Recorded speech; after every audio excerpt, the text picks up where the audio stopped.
Bonjour, à la fin de cette vidéo, vous serez capable de calculer l'angle F grâce à la tangente. Donc, comment faire ça? D'abord, pourquoi on peut appliquer la tangente? C'est parce qu'on est dans un triangle rectangle. D'ailleurs, j'ai oublié le petit signe. Là, le triangle est rectangle en V. Donc, comme on est dans un triangle rectangle, on peut utiliser la formule du cosinus, sinus et tangente. Je rappelle, le cosinus, c'est côté adjacent sur l'hypoténuse. Le sinus, c'est côté opposé sur l'hypoténuse. Et la tangente, c'est côté opposé sur côté adjacent. Donc là, on va écrire la formule de la tangente à quel angle? Du coup, vu qu'on cherche l'angle F, on va écrire tangente de F. Donc tangente de F, c'est égal au côté opposé sur le côté adjacent. Donc c'est le côté opposé à F sur le côté adjacent à F. Du coup, là, qu'est-ce que c'est? Donc j'aurais écrit tangente de F. Là, ce qui est bien, c'est d'écrire la formule et ensuite de remplacer côté opposé et côté adjacent par le nom des segments qui sont le côté opposé et le côté adjacent, et ensuite on remplace tout ce qu'on connaît. Donc le côté opposé à cet angle-là, qu'est-ce que c'est? Le côté opposé, c'est pas compliqué, c'est le côté qui ne touche pas l'angle. Donc VF, ça touche l'angle F, FU, ça touche l'angle F, en gros il y a la lettre F dedans, donc ça touche l'angle F. Il n'y a que VU, ce côté-là, ne touche pas l'angle F. Donc du coup, le côté opposé, c'est VU. Et le côté adjacent, c'est le côté qui touche l'angle, mais là vous allez me dire, il y en a deux. Ben oui, il y en a deux. FV et FU. Mais FU, c'est déjà l'hypoténuse, parce que l'hypoténuse, c'est le côté opposé à l'angle droit, toujours. Donc normalement, vous devez le savoir. Si vous regardez ça, vous devez être en troisième minimum. Donc normalement, j'espère qu'en troisième, vous savez que le côté opposé à l'angle droit, ça s'appelle l'hypoténuse. Et du coup, le côté FU, c'est l'hypoténuse. Là, on va pas l'utiliser dans le calcul, mais du coup, vu qu'on sait que FU, c'est l'hypoténuse, l'autre côté qui touche cet angle-là, c'est le côté adjacent à cet angle, et du coup, c'est FV. Donc là, la formule, c'est tangente de l'angle F, c'est égal à VU sur FV. Maintenant, on va remplacer tout ce qu'on connaît. Alors, F, on ne le connaît pas, vu que c'est ce qu'on cherche. VU, ça fait 8,3 cm, et FV, ça fait 6,5. Donc, on a tangente de F qui fait 8,3 sur 6,5. Et donc, tangente de F, si on fait ça, 8,3 sur 6,5, ça fait environ 1,28, si on arrondit. 1,28.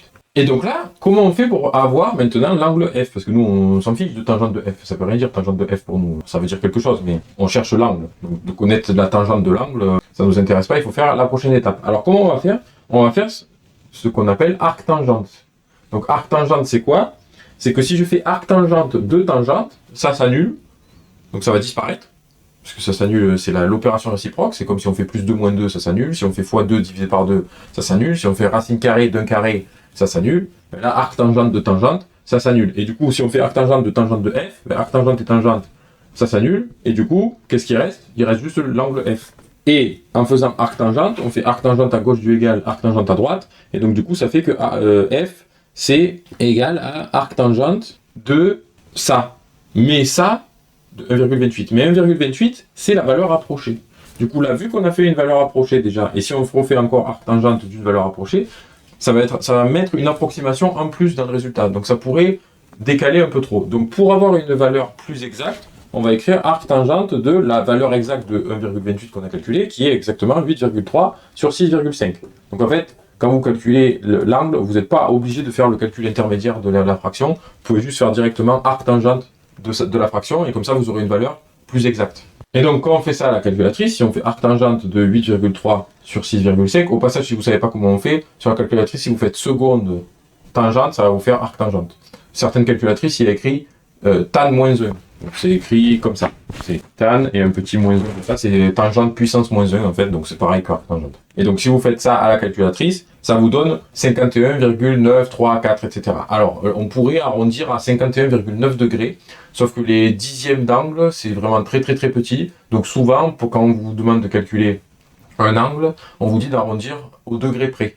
Donc 51,9 degrés, on va arrondir ça, c'est environ 52 degrés.